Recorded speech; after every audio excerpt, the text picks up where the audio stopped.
on behalf of Nyaya Shastra, I welcome you all to this workshop on carbon sequestration and forest law in India, a contemporary and prudent perspective. This year's theme reminds us that protecting our environment is not a choice, it's a responsibility. Through today's session, we aim to inspire awareness, action, and a collective commitment to restore and safeguard our planet. Today we have with us Ms. Titas Biswas, Assistant Professor of Law, Indian Institute of Legal Studies, Siliguri, West Bengal. We welcome you, ma'am. Now I request you, ma'am, to please commence this workshop. A very warm welcome to everyone. I hope I am audible enough.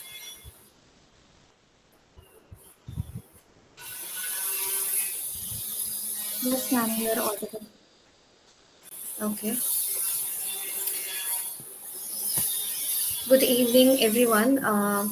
My name is Tita Shvizwas, and I am currently serving as an assistant professor of law at Indian Institute of Legal Studies. Today, I am here to share some knowledge, or you may say insights, about what I believe that in order to save ourselves, we need to save the environment. Although my dissertation topic was also the same, that is carbon emission and how to reduce it without even spending much, without even uh, collectively spending a huge lot of money from the perspective of a nation, we can still take steps towards the environment and to reduce the carbon prints. Carbon sequestration and forest law in India.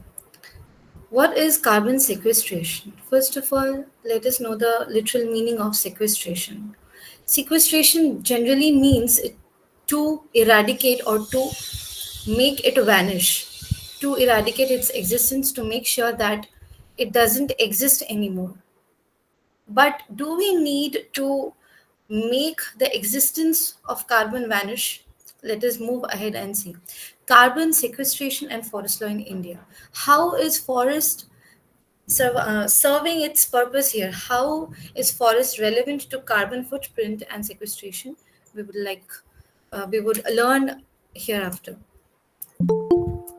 So today, first of all, it's World Environment Day, and without any doubt, we all know that it is our prime duty. Rather, it's an inevitable part of all of us that in order to survive, we need to give back the environment. We need to protect the environment, because without it, the future generation, which is about to come, which has already taken turn to, will not survive enough with the sustainability and with the current phenomena that we are seeing. I think we need to take proper steps and specific concentrated steps in order to survive and make the next generation survive. Let us talk about carbon sequestration. So what is that? What is carbon sequestration basically? Carbon dioxide, let us discuss about what is carbon dioxide. We all know that carbon dioxide is one of the greenhouse gases. But before that, carbon dioxide is one of the very common gases, very relevant gases all around us. While we respire, we release carbon dioxide. While there is fire in the forest, whether deliberately or indeliberately, there is an inducement of carbon dioxide. The plants at night, when they do their photosynthesis, they also exude carbon dioxide. And of course, all the factories, the manufacturing sectors, the production, everything, the fossil fuels, the vehicles that we use, air conditioner that we use, everything releases carbon dioxide. Therefore, carbon dioxide is a threat, or is it an inevitable part of our environment? And how much is too much? So, yes, it is a greenhouse gas, which is also known to be a gas which is trapped in the Earth's atmosphere. The heat of the sun is trapped through the carbon dioxide and rest of the greenhouse gases. Now, these greenhouse gases like carbon dioxide, methane, nitrous oxide, sulfur hexafluoride, and rest of the hydrofluorocarbon perfluoromethane and perfluoropropane, also perfluorohexane. All these we see when we burn some of these release when we burn plastic, some of these release when we burn suppose hardware, some of these release when we burn naphthalene, and similarly the most common greenhouse gas is carbon dioxide. But how is it different from rest of the greenhouse gas? Carbon dioxide is less heat trapping power. But am I confusing you? Like just now I said that carbon dioxide is dangerous, but it is still inevitable. And now I'm saying that it is less heat trapping. The difference lies in the volume. It's sheer volume which makes it the biggest driver of the climate change. It stays in the atmosphere for centuries, and it generates the heat, it increases the heat, and which is not just trapped in the soil, which is not trapped by the forest, but it is spread, it is circulated, and it is released, resulting into climate change, resulting into melting of glaciers, to be precise. Now let us talk about what is carbon sequestration and how is it possible to extract something and store it. Yes, you heard me right. The process of storing carbon, extracting it from something, extracting it from its particular molecule, separating or segregating it from other gases or from other chemical gases, other chemical compounds, and capturing it is carbon sequestration. Is it possible? Yes, it is possible. There are two kinds of carbon sink. There are two kinds of carbon sink, which we can also say as carbon storage. We have two kinds. First is artificial carbon sink, and the other one is natural carbon sink. Now, what do these sinks do? Basically, the concept is that carbon will be there. There will be release of carbon dioxide in the air. As I said, it is inevitable. But in order to make it in a suitable position, how do I say this? In order to make limit it, in order to restrict the release of it, or in order to keep a balance of the carbon dioxide in our environment, we need, it's high time that the carbon sequestration methods and processes are taken up by different countries. And India is one of them, as we are centered in the global map. Now, let us see how this works. We won't go much deep because it would require us a lot of time and knowledge. And regarding artificial carbon sinks, I would not be able to provide you much, but I would still try. Okay, so basically, in artificial carbon sink, we can also call it as geological carbon sequestration. The carbon is captured from a component. Suppose carbon is there in with some other molecule, with some other chemical molecule. The carbon is captured from that source and it is extracted from the other molecule. It is converted into liquid through distillation, through crystallization, and it is stored inside the inside the mines or the other spaces inside the soil down the earth where there has been an extraction of mines earlier. So basically we are talking about the the empty beds, the empty mining beds, which are underlying in the Earth's crust, which can make a bed for carbon. So isn't it amazing? But friends, this is very um, tough to get your hands on, because India is still a developing nation. It has been a developing nation since centuries now. But the thing is, we cannot still take up these kind of artificial methods yet. So basically the carbon is stored permanently underground in deep rock fermentation formations, where the old oil and gas fields have been extracted earlier. You can see in the picture, the purple one inside the Earth's crust. We can see that it was already empty. The mines, the oils, they were already extracted earlier, and there were some empty bed which formed inside the space. And now we can use such empty beds as carbon sinks. And let me tell you, friends, this has not been even adapted by the Western countries in a regular basis, because in order to uh, trap carbon dioxide from the environment and to store it and to extract it from the rest of the molecules is a nut cracking job. Therefore, the whole point of this project is, in order to, given the resources, given the place where we live in, given the um, economic condition, given the socio geopolitical, socio-economic relations and condition currently in our country, I think artificial or geological carbon sequestration might be out of our league. Therefore, what steps could be taken? What steps can we as a nation can take further? As I already told you, that the mechanism of carbon sequestration, the artificial method, can be exercised through filtration or distillation.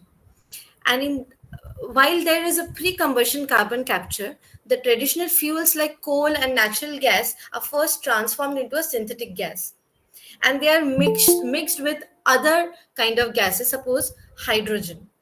And now, before we burn the fuel, the carbon dioxide is extracted from this mixture, and then it is automatically eventually preventing from reaching the atmosphere, because in the pre-combustion stage only we have extracted the CO2 molecule from the other molecule, and we have synthesized it with some other particles, uh, please, with some other particles.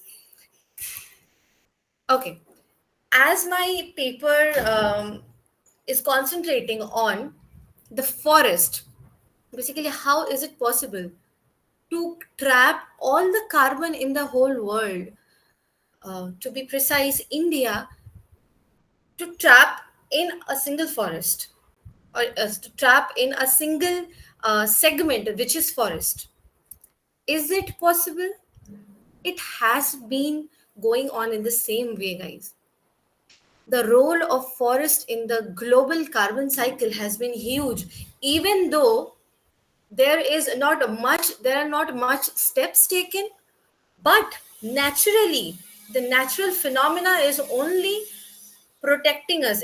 It is only the natural phenomena is itself serving us in such a way that the carbon is stored, that the carbon sink is created automatically. Now imagine, what if we take this up as a project?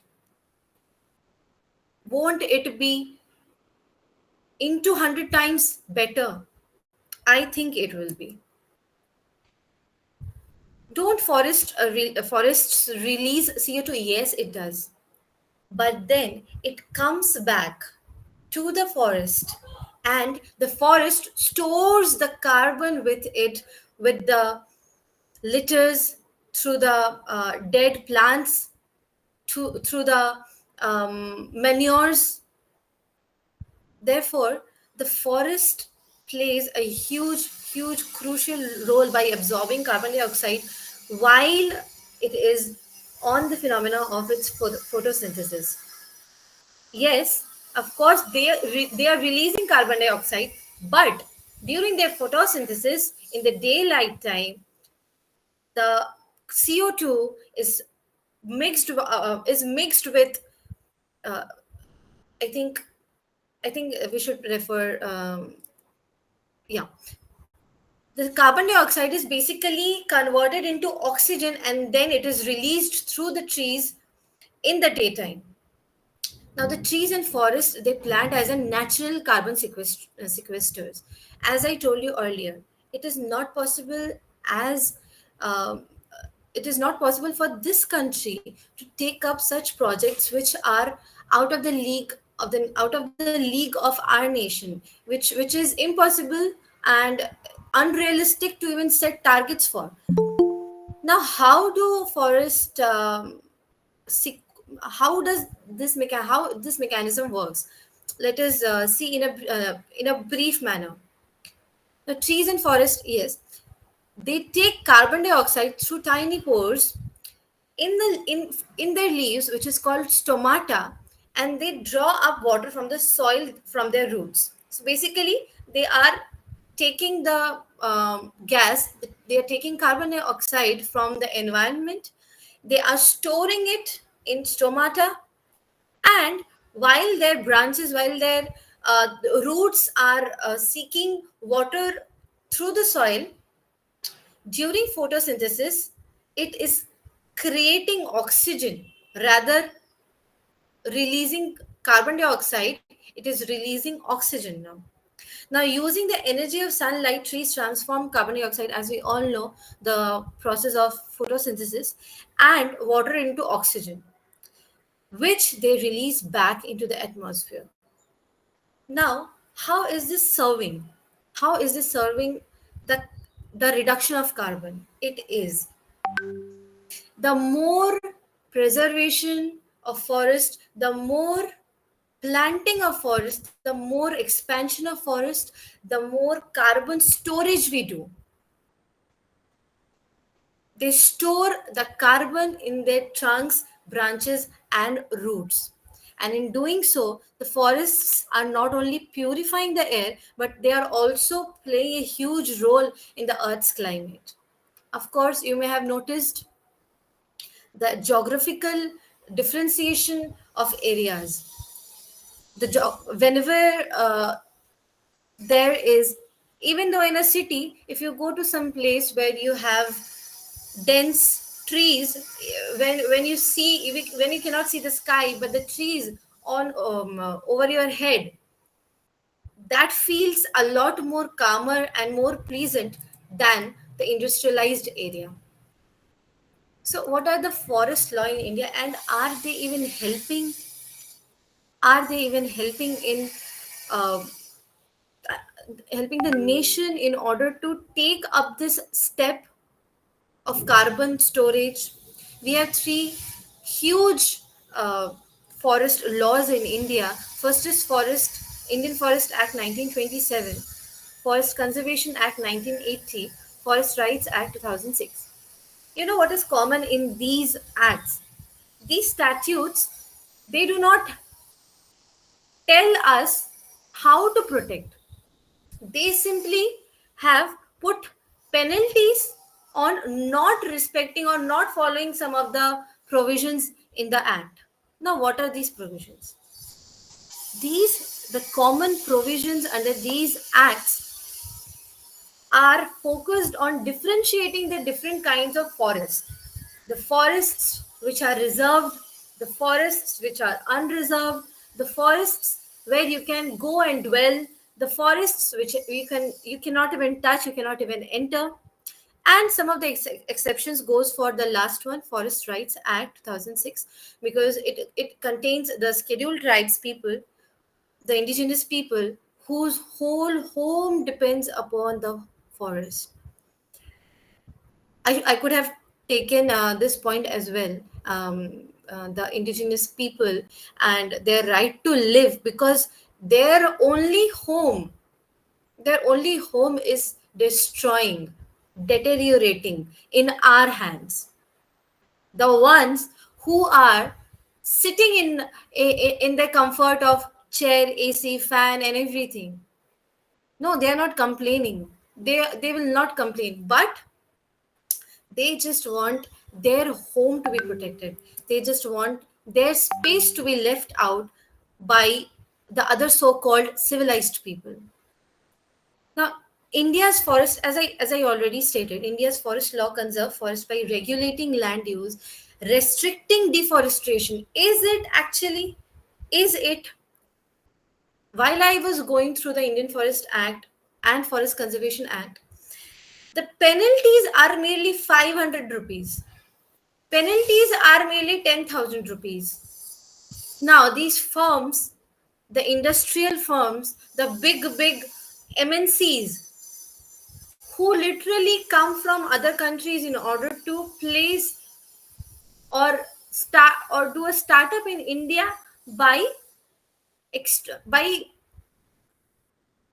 how do I use this? By cutting down forest, by vanishing down the forests. Is it too much for them to pay 500 rupees? Is it too much for them to pay 10,000 rupees? They would rather buy the forest. They would rather buy the people. They would rather buy the law. Therefore, I don't think the forest laws in India are serving enough or are serving with what it should serve. Now let us go a bit into the mechanism, or a bit deeper into it. The trees in the forest store carbon in their trunks, as we all know, trunks, branches, and leaves, and also roots. When plant material falls to the forest floor, it becomes forest litter. Now, the decaying of leaves, the decaying of the branches, the trunks, who would have thought it would help the whole environment to sustain the climate change? But it is, guys. These litters are further broken by fungi and bacteria, which are helping throughout in a constant process.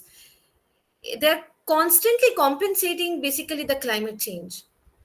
But how much?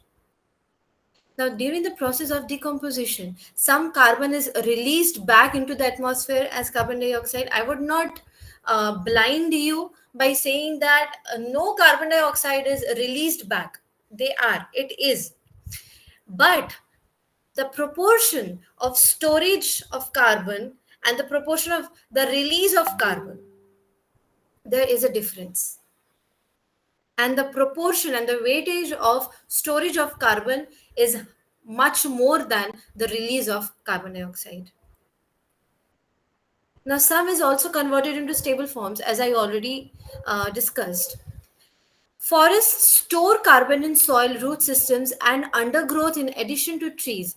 Now, the mature forests that are dense in nature and act as long term carbon sinks, they are locking away the significant amounts of carbon. We don't even know how and when, but it is happening, and we are blindsided by it because we barely care. All the firms, the manufacturing unit, the infrastructure, well wishers, the politicians, the leaders who tend to build a nation, who tend to build a state, often compromise the environment, often compromise the authenticity, the importance, and the significance that forests held, significance that trees hold. Now, deforestation or tree decay releases this stored carbon back into the atmosphere. You see, when now when we are storing the carbon, it is stored in suppose the trunk or the branches and the leaves. And now when we are cutting the trunks, the stored carbon is releasing once again. Isn't it amazing uh, how mere absence or how mere cutting down a tree is making the carbon release into the air again? It is amazing. Now, let us see that which kind of a forest litter is helping much. Like above ground biomass, it is helping much more than the below ground biomass. Above ground biomass means all the surface area which we are able to witness with our naked eyes, all the decaying particles or the decayed leaves, the branches, the trunks which fall on the surface. Now, below ground biomass, the place or the area which is deep and which is basically parallel to the roots of a tree, dead wood, litter, soil. Guys, soil is one of the huge carbon sink that we can imagine.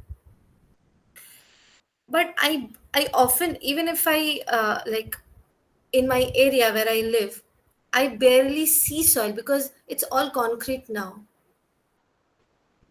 while while focusing on how we develop our nation, how we develop our streets, we are indirectly building some bad consequences for us and for our future generation. Don't you think?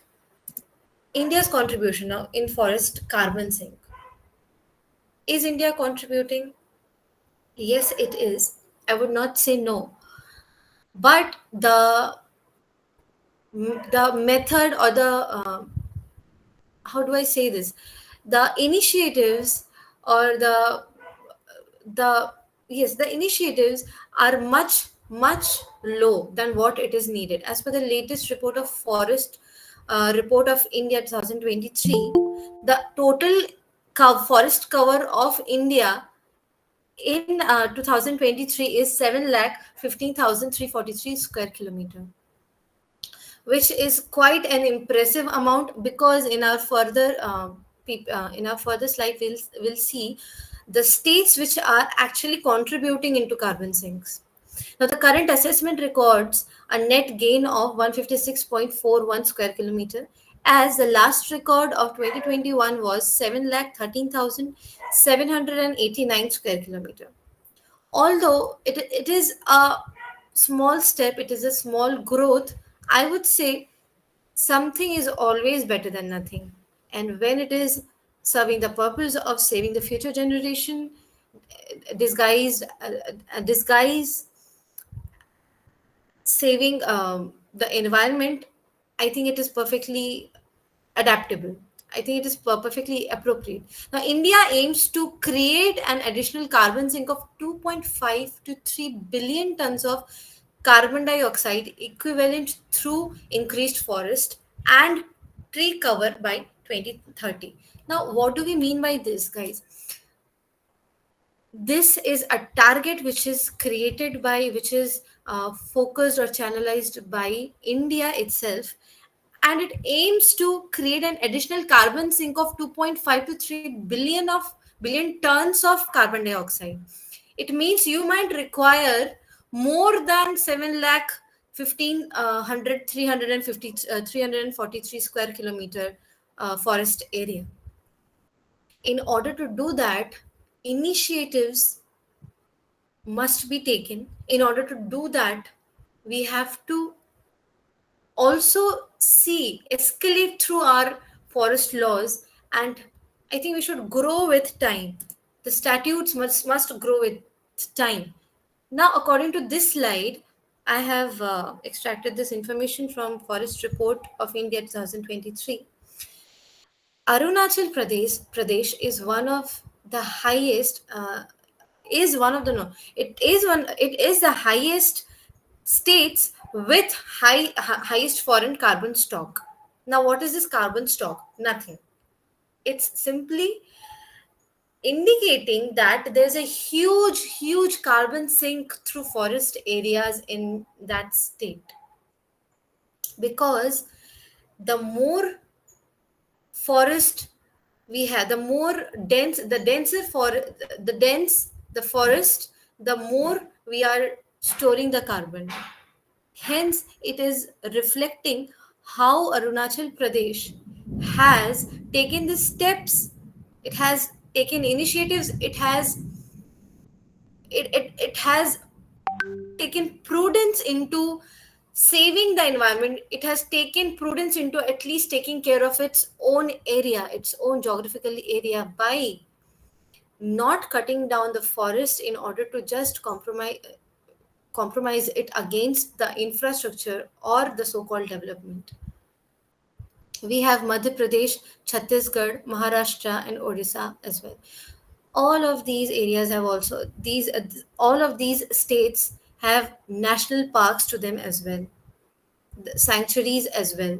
So therefore it is very evident that in order to store carbon, in order to make initiative, in order to take initiative, in order to focus on the important things, we need to take care of the environment rather than taking care of the infrastructure. Infrastructure shall always grow with the growing population. But what will the population eat? I think they won't eat cement. Now, the inevitable existence of carbon dioxide, as I already said while we started this session, carbon dioxide will be there. Currently, I am emitting carbon dioxide. Currently, you are emitting carbon dioxide. It is not possible for me to trap this and extract it from oxygen and then crystallize it or distillate it and then store it. No, it is not possible. But is it possible to breathe around forest? Is it possible to breathe in an air which which is guaranteeing you oxygen back? Yes, it is. Now, when the sunlight reaches the earth, the surface of the, how is it important? We'll see. When the sunlight reaches earth, the surface of the earth absorbs its energy and it re-emits as infrared radiation. We all apply sunscreens, we all apply tan packs and this and that. Why? Just to protect us from ultraviolet violet rays. Now, similarly, carbon dioxide is also something which is protecting this, which is helping the earth survive. Through what? Through the minimum amount, to the necessity, through the how do I say this, through the important amount of heat, that required amount of heat, I'm sorry, through the required amount of heat that this earth requires, this planet requires. While the gases like oxygen and nitrogen let this heat escape the infrared radiation, greenhouse gases such as carbon dioxide, methane, especially carbon dioxide, it traps and absorbs and it radiates the heat of the sun in the earth. Without carbon dioxide, without the existence of greenhouse gases, my friends, the earth would look like a snowball. But again, there has to be a balance. We have to know how much is too much. As I already discussed, that India has set a target for itself. It has almost um, walking on that path, and I think we, with utmost dedication, with utmost sensibility towards environment, we can achieve our target. It is nothing, not a rocket science, but yes, the more we become ignorant, the more we lose on the environment, the more we get trapped by the very glittery appearance of infrastructure, which won't last for long.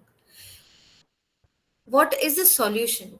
Solution basically has to have a consistent or constant application, right? Without a constant application, one cannot reach to the solution. Therefore, in order to make things right, or in order to reverse, I don't think climate change can be reversed. It's Many researchers say that yes, it can be reversed, but I think with time we have we have witnessed through our eyes how the temperature is rising, how the glaciers are melting, how the forests are burning deliberately. I don't think, given these factors and scenarios, we can go back in time or we can reverse the climate change. But of course, we can take steps to reduce the carbon sinks, reduce the carbon prints. I'm really sorry. But how? By going hand in hand with environment, by planting more and more trees, by contributing into little things, by contributing into things that can serve us humans in the coming time. I would like to add something which I have not mentioned in my PPT, which is AC, air conditioner. They are one of the most harmful machines for the environment in today's time.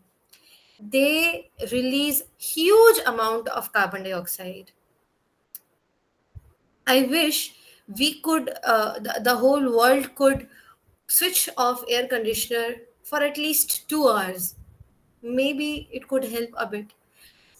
So the natural carbon sinks like forests, oceans, plants, and soil are Earth's frontline defenders against the climate change. Yes, they are the they are the frontliners. Exactly this word. They're the frontliners.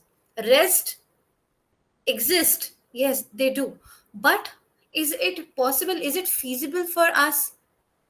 Is it feasible even for the Western countries to take up the artificial sequestration in practice?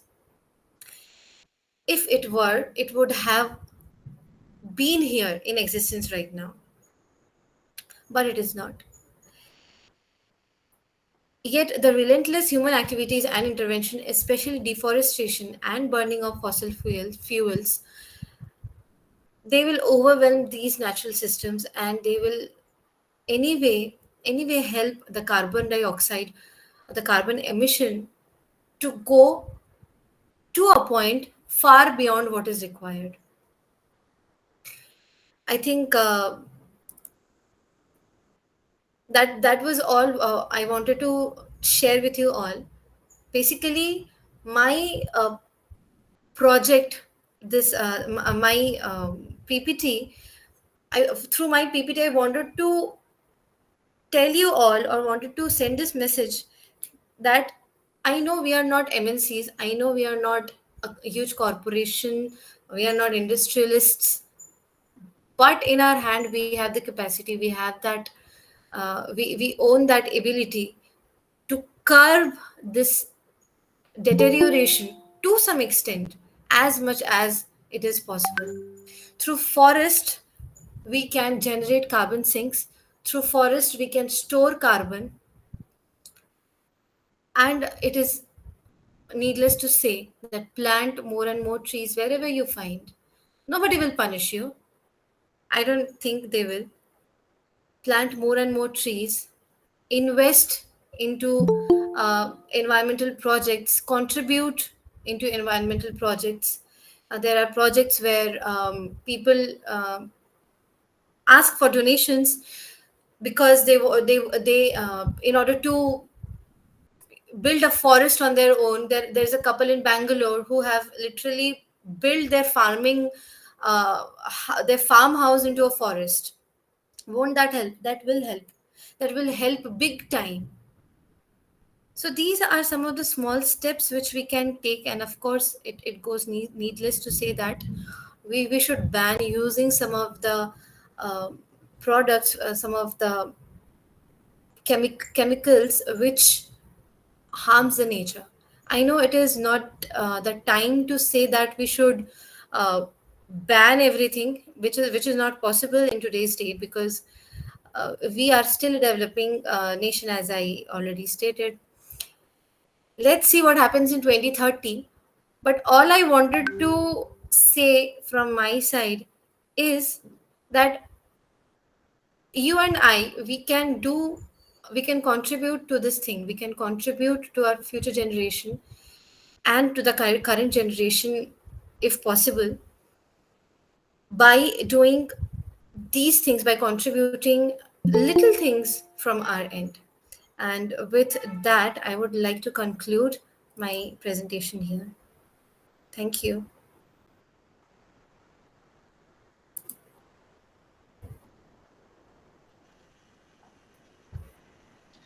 Thank you, ma'am, for taking the time to share your valuable insights with us. Your expertise was truly enlightening. Thank you for breaking down complex concepts into easily understandable parts. Your session has definitely enhanced the understanding of the subject. Thank you so much, ma'am. Thank you. Any discussion or questions I would really like to take up, if at all?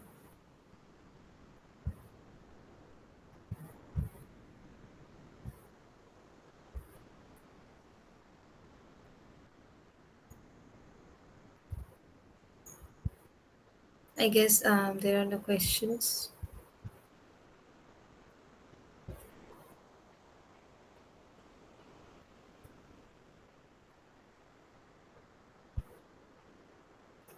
Thank Ma'am, you. Yes, yes, please. uh, ma'am, can you tell about biomedical waste? Bio Where the going? biomedical waste. Yes, ma'am. About what can be done. Yes, ma'am. Would you like to share something, if you know something, Madhav? Ma'am, I recently came to know that biomedical waste is the thing which is making most of the pollutions in the hospital area, right? When I go to hospital, there I see that uh, there is wrappers of medicines and everything, tablets, wrapper, and everything. So, just of curiosity, I want to ask that where does it go? I think they are all burned, I think, of course, and which releases further greenhouse gases, right? That is all it is about. Until and unless we have good wastage system, we cannot promise ourselves that there will be a good environment around us. Ultimately, they are burned or they are on the streets, which automatically brings into the gases in the environment, eventually giving rise to the carbon emission as well. I think the storage system, the wastage system of that particular area has also have to look. It has to look after that, don't you think? Yes, ma'am. Because without burning, I think, see, it is not it won't mix up with the soil. It is not biodegradable, right? Ultimately it is creating pollution. Ultimately it will be burnt, which will release toxic gases, which will go in the air and automatically will pollute the air, and our air index will fall as usual. So I think recycling is an idea, Madhav. Okay, ma'am. Anything else? No, ma'am. Thank you. Okay, anybody?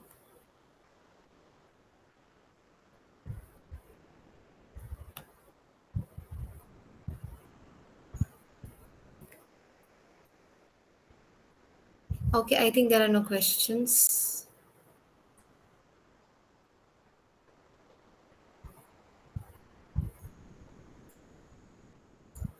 Anjali, are you there? Yes, ma'am. Should we wrap up or should we wait?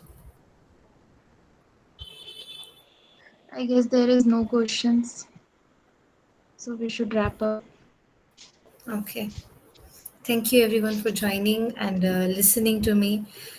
It might not be it might not be an in-depth um, discussion, but I think what I expressed through my PPT is very relevant, and you could find relevance to it as well. Thank you for giving me this opportunity to speak, and for being here and listening to me. Thank you so much, ma'am. Thank you. Bye bye.